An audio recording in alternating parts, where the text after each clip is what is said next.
O sertão, em sua vastidão árida e impiedosa, era o palco de uma saga de poeira e sangue. No ano de 1926, a figura de Virgulino Ferreira da Silva, o Lampião, projetava-se como uma sombra agourenta sobre o Nordeste. Sua fama, um misto de terror e admiração, precedia-o por onde quer que seu bando de cangaceiros cavalgasse. Eram cerca de 30 homens, espectros de couro e aço, seguindo seu líder sob o sol inclemente. Entre eles, destacavam-se Corisco, o atirador infalível, Volta Seca, o vigia incansável, e Sabino Gomes, o mestre das munições.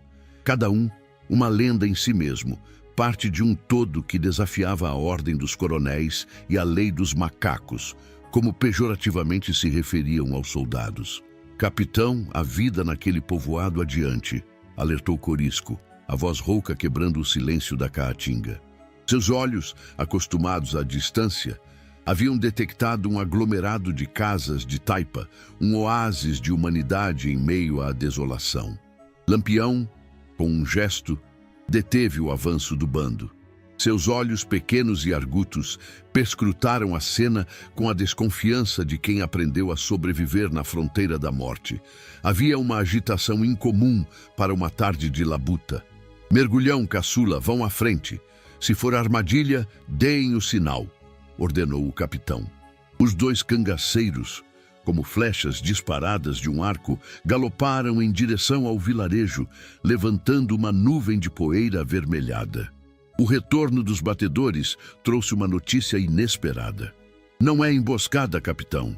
É um velório. Mataram um homem na roça ontem. A informação, embora trágica, era comum naquele sertão sem lei. No entanto, algo naquilo despertou a curiosidade de Lampião. Um instinto afiado por anos de perseguição. Vamos ver de perto. Fiquem atentos.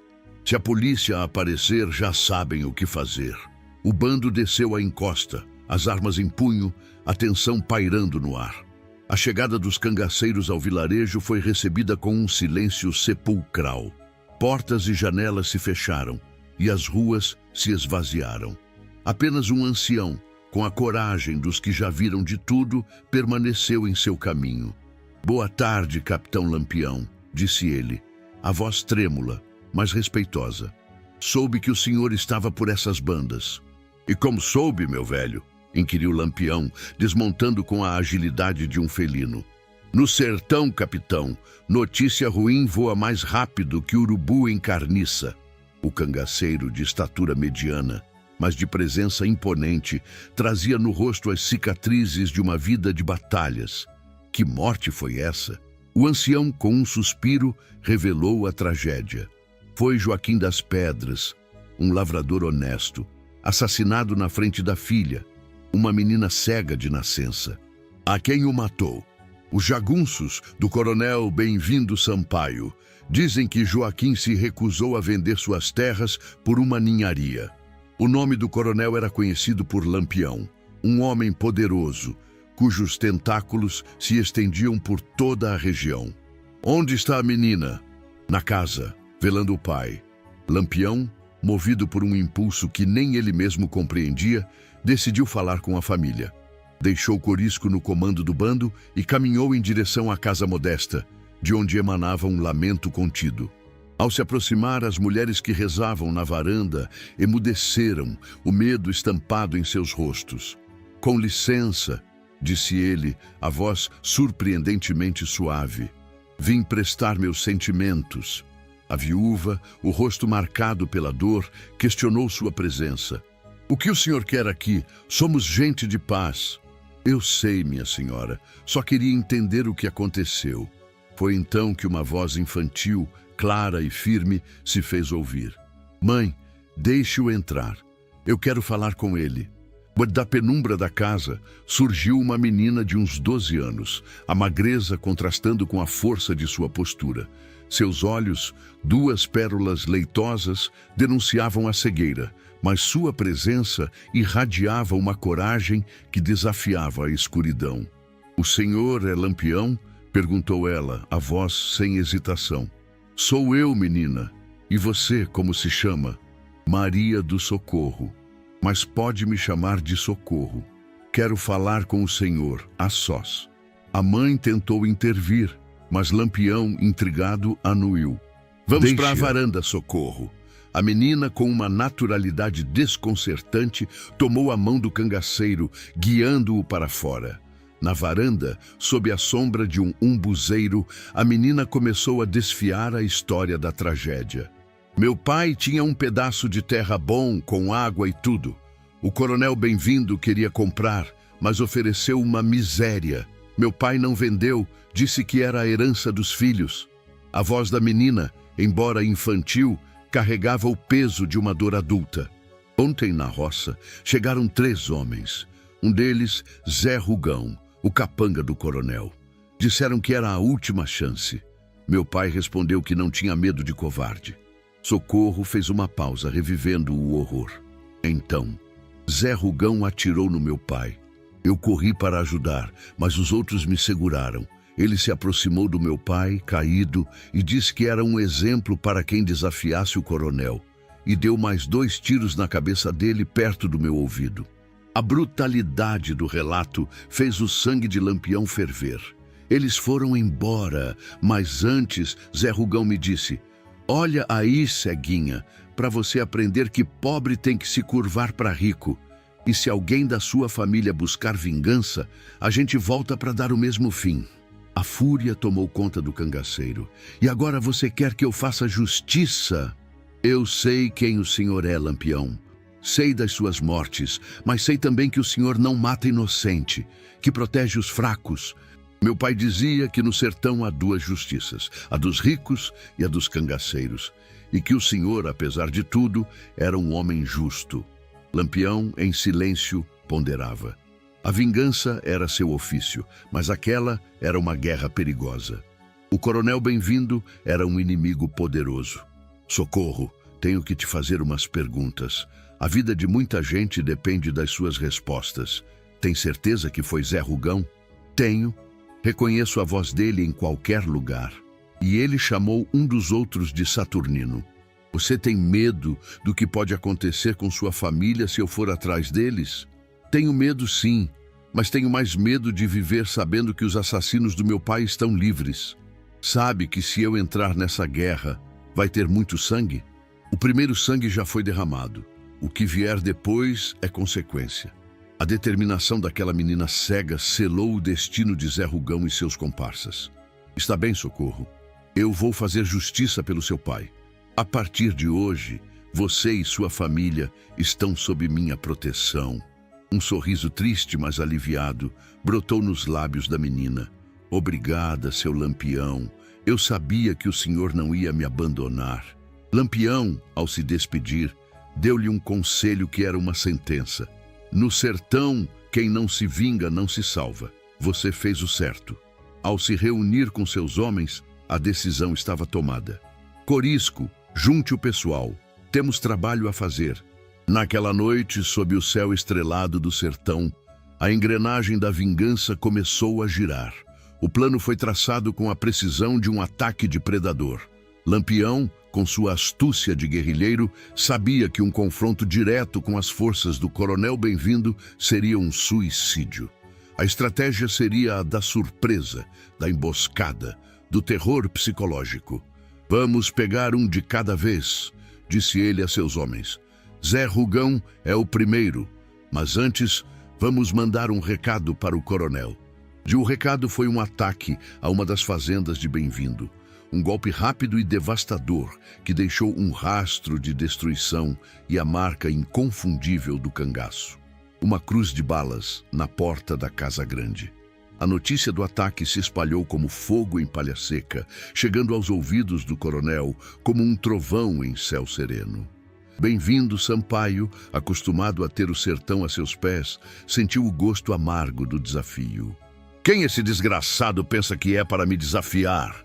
Bradou ele, a fúria distorcendo suas feições. Eu quero a cabeça de Lampião numa bandeja. O coronel mobilizou seus jagunços, ofereceu recompensas, pediu ajuda à polícia. O sertão se transformou num vespeiro, com volantes e pistoleiros caçando Lampião por todos os cantos. Mas Lampião, mestre na arte da dissimulação, parecia ter o dom da invisibilidade. Enquanto as forças do coronel se desgastavam em buscas infrutíferas, o bando se movia pelas sombras, preparando o bote final em Zé Rugão. A informação sobre o paradeiro do jagunço veio de um coiteiro, um dos muitos informantes que Lampião mantinha espalhados pelo sertão. Zé Rugão estaria em sua casa, na cidade, comemorando o serviço bem feito. A noite da vingança foi escura e silenciosa. O bando cercou a casa, cada homem em sua posição, a respiração contida, a adrenalina pulsando nas veias.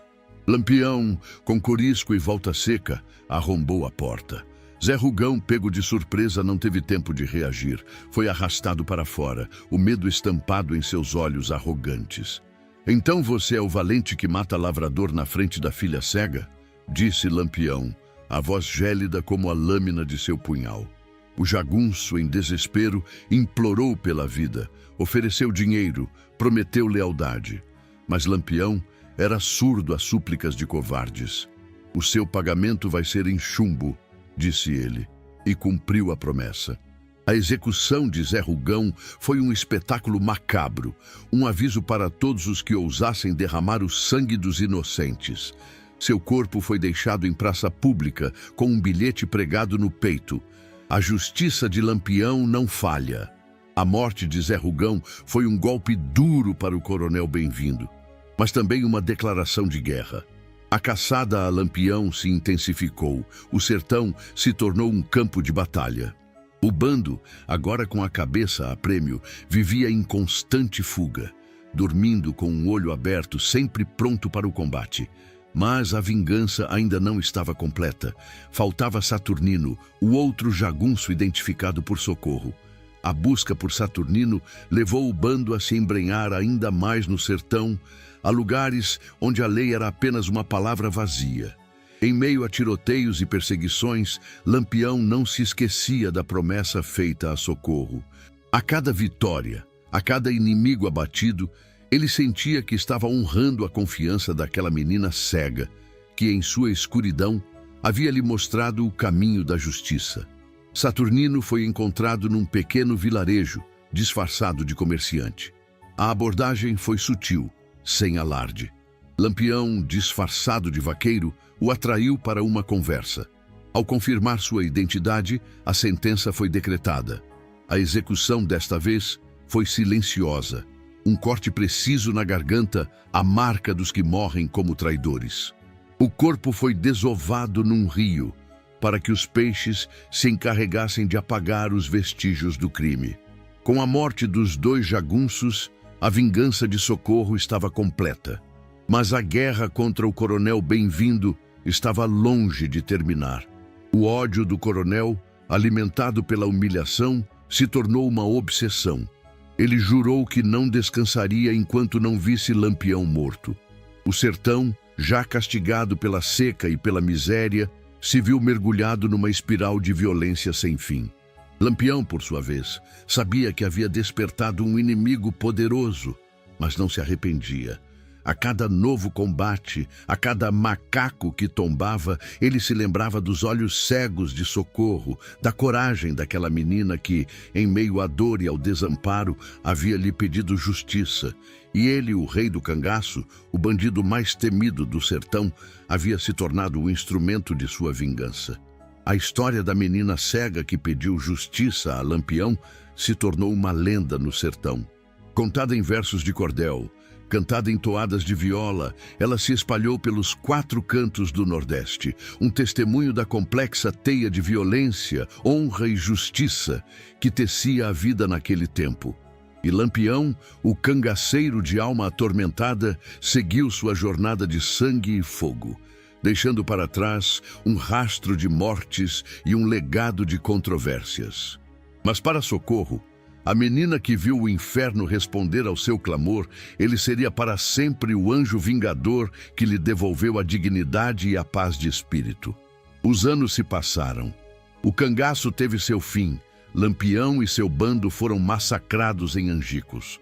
O coronel Bem-vindo Sampaio, envelhecido e amargurado, morreu em sua rede, assombrado pelos fantasmas de seus crimes. E Socorro, a menina cega, se tornou uma mulher, uma contadora de histórias que mantinha viva a memória de um tempo em que a justiça era feita à bala. E em seus olhos, que nunca viram a luz do sol, brilhava a chama da coragem e da resiliência de um povo que, apesar de tudo, nunca deixou de sonhar com um sertão mais justo. O plano de Lampião não era apenas uma questão de vingança pessoal, mas um cálculo frio e estratégico. Ele sabia que, ao desafiar o coronel Bem-vindo Sampaio, estava enviando uma mensagem clara a todos os coronéis e fazendeiros da região. A justiça do cangaço, embora brutal, era implacável contra a opressão dos poderosos sobre os fracos. A reputação de Lampião, já lendária, seria cimentada ainda mais como o defensor dos desvalidos, o terror dos tiranos. Mas essa reputação vinha com um preço alto: a intensificação da perseguição, a caçada incessante das volantes e a constante ameaça de traição. Naquela noite, sob o manto estrelado do sertão, enquanto o bando se preparava para o descanso, Lampião reuniu seus homens mais próximos. Corisco, com sua lealdade inabalável e seu olhar penetrante; Volta Seca, o estrategista silencioso, sempre um passo à frente; e Sabino, o guardião das armas, cuja perícia era inquestionável. O fogo bruxuleante iluminava seus rostos marcados, revelando a seriedade do momento. Lampião, com a voz baixa e firme, expôs a situação. A história de Socorro, a menina cega, ressoava em seus corações endurecidos. A injustiça sofrida por Joaquim das Pedras, um lavrador honesto, era um espelho da opressão que muitos deles haviam testemunhado ou experimentado em suas próprias vidas. Corisco, sempre direto, questionou a prudência de enfrentar um coronel tão poderoso. Sua preocupação era legítima. Bem-vindo Sampaio não era um inimigo qualquer. Possuía terras vastas, jagunços numerosos e, o mais perigoso, conexões políticas que se estendiam até os mais altos escalões do governo. Mexer com ele era atrair a fúria de um sistema inteiro.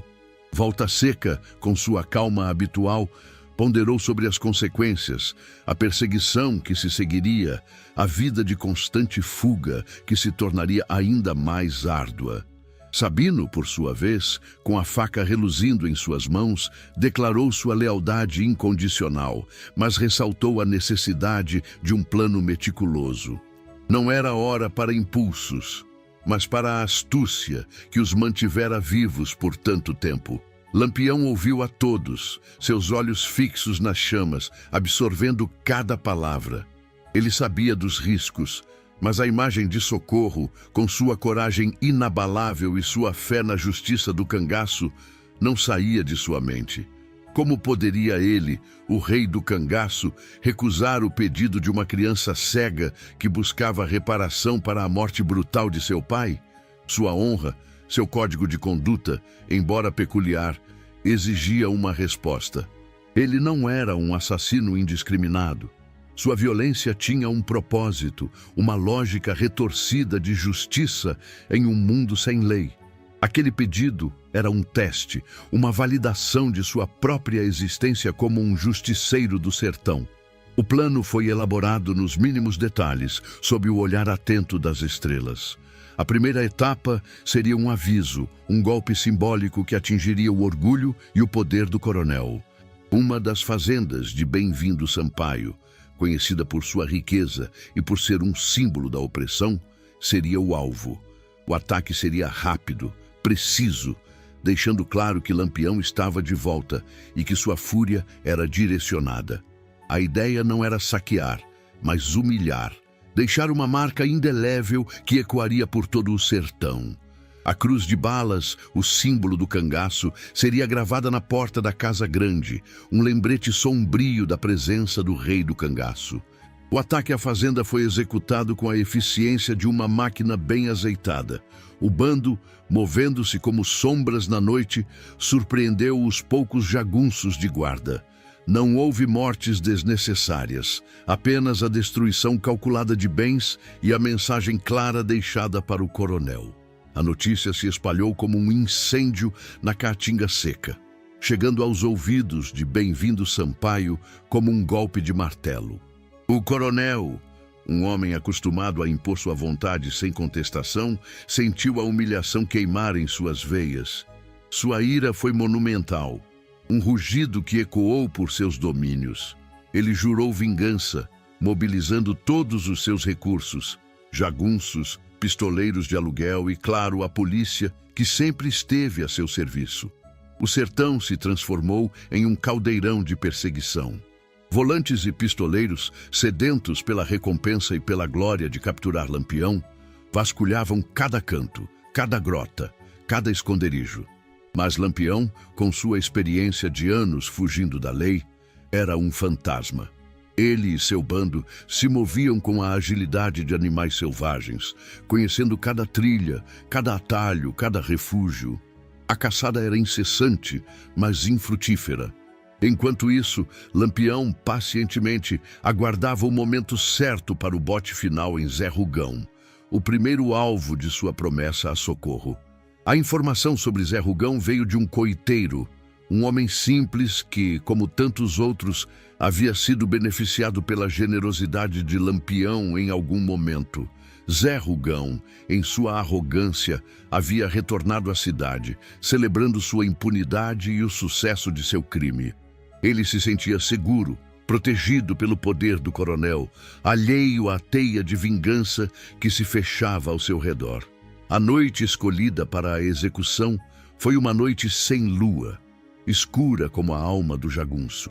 O bando de Lampião, movendo-se com a precisão de um relógio, cercou a casa. O silêncio era quebrado apenas pelo farfalhar do vento e pelo som distante de grilos. Lampião, acompanhado por Corisco e Volta Seca, arrombou a porta.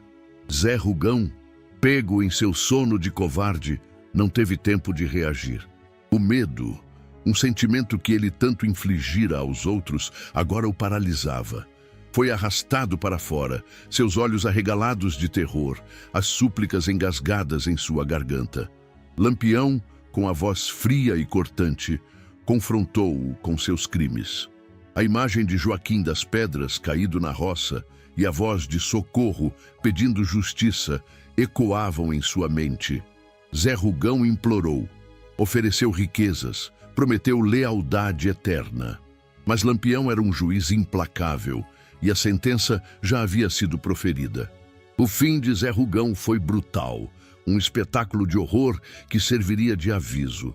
Lampião, com sua crueldade calculada, garantiu que a morte do jagunço fosse um lembrete para todos os que ousassem oprimir os fracos. O corpo, deixado em praça pública, com o bilhete pregado no peito, era uma declaração. A justiça de Lampião era rápida e inegável. A notícia da morte de Zé Rugão se espalhou como um raio, causando pânico entre os jagunços do coronel e um misto de temor e esperança entre os lavradores. Para Bem-vindo Sampaio, foi um golpe devastador. Não apenas pela perda de um de seus homens, mas pela afronta pública à sua autoridade. A caçada a Lampião se tornou ainda mais feroz. O coronel, cego pela raiva e pela humilhação, despejou todos os seus recursos na busca pelo cangaceiro. Mas Lampião, com sua mente estratégica, já estava um passo à frente. A morte de Zé Rugão era apenas o começo. Faltava Saturnino, o outro jagunço que Socorro havia identificado.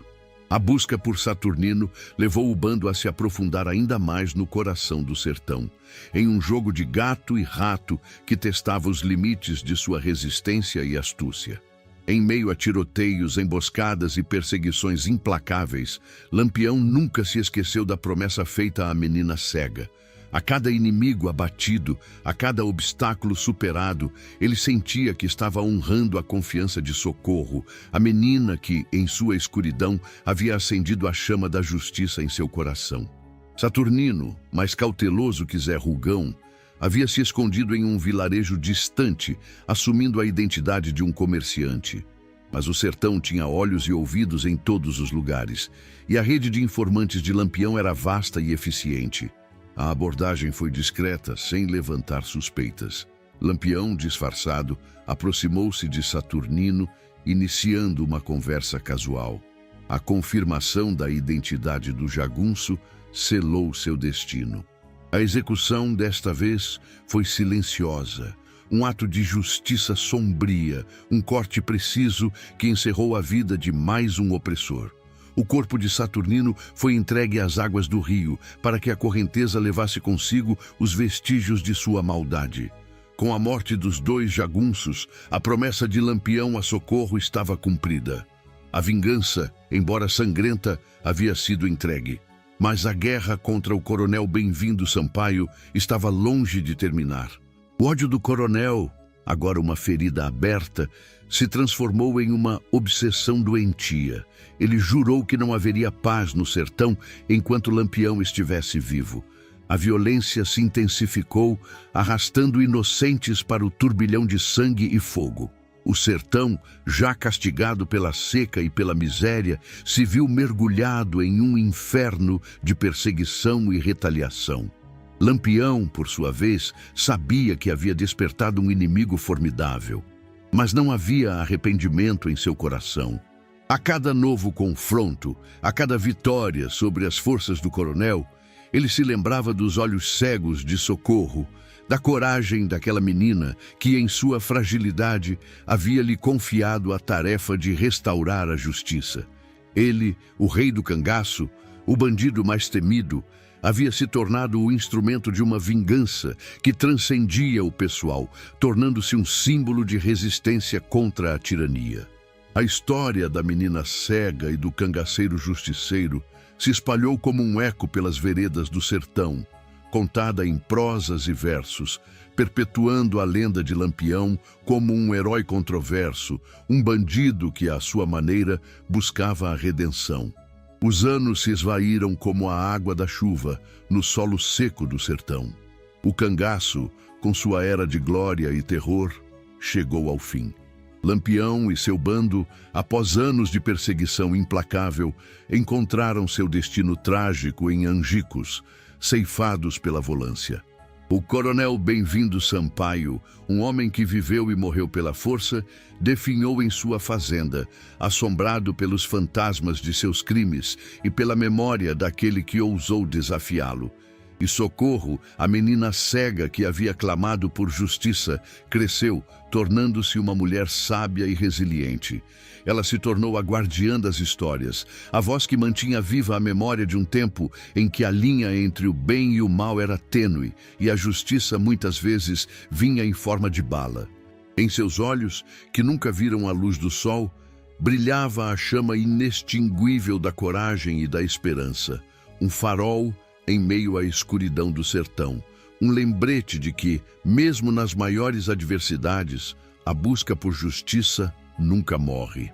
O coronel Bem-vindo Sampaio, um homem cuja fortuna e poder foram construídos sobre a exploração e a intimidação, viu a morte de Zé Rugão não apenas como uma perda de um capanga leal, mas como uma afronta pessoal, uma declaração de guerra direta à sua soberania.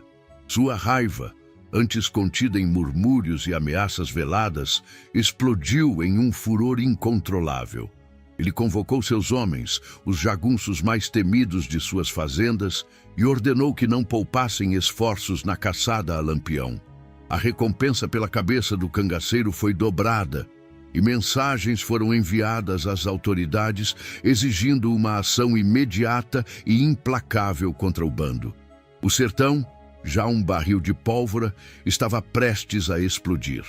Lampião, por sua vez, antecipava a reação do coronel. Ele sabia que a vingança não viria de forma isolada, mas como uma onda avassaladora de perseguição.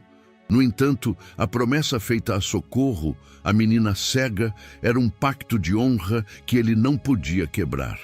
A justiça em seu mundo era um conceito maleável, moldado pela necessidade e pela sobrevivência. Mas a palavra dada a uma criança indefesa era sagrada. Ele instruiu seus homens a redobrarem a vigilância, a se moverem com ainda mais cautela, a usarem o conhecimento profundo que tinham do terreno a seu favor. Cada pedra, cada arbusto, cada riacho seco se tornaria um aliado na luta contra as forças do coronel. A busca por Saturnino, o segundo jagunço envolvido na morte de Joaquim das Pedras, tornou-se uma prioridade. Lampião sabia que, para a vingança ser completa, todos os responsáveis deveriam pagar. A informação sobre o paradeiro de Saturnino veio de uma fonte inesperada. Uma velha benzedeira que, em troca de um favor antigo, revelou que o jagunço havia se refugiado em um vilarejo distante, na divisa com outro estado, tentando se misturar entre os comerciantes locais. A notícia foi recebida com cautela. Saturnino era conhecido por sua astúcia e sua capacidade de se camuflar, e Lampião sabia que a abordagem deveria ser ainda mais cuidadosa do que a de Zé Rugão. O bando se dividiu.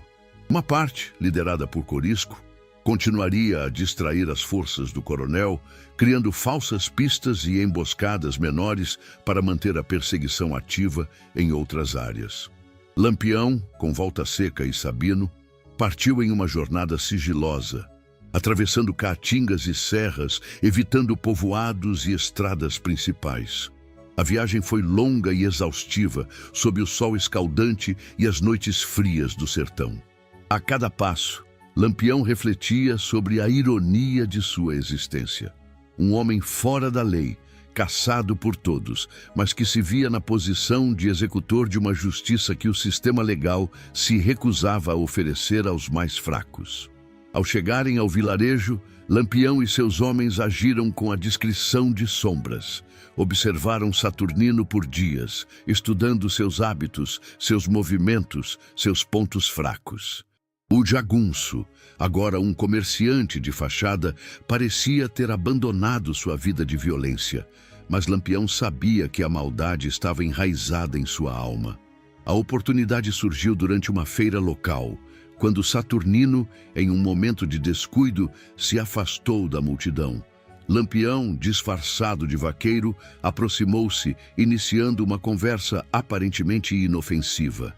O diálogo foi breve, mas intenso. Lampião, com sua voz rouca e seu olhar penetrante, confrontou Saturnino com seu passado.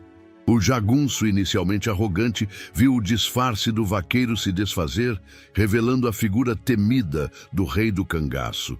O pânico tomou conta de Saturnino, que tentou fugir, mas foi contido pelos homens de Lampião.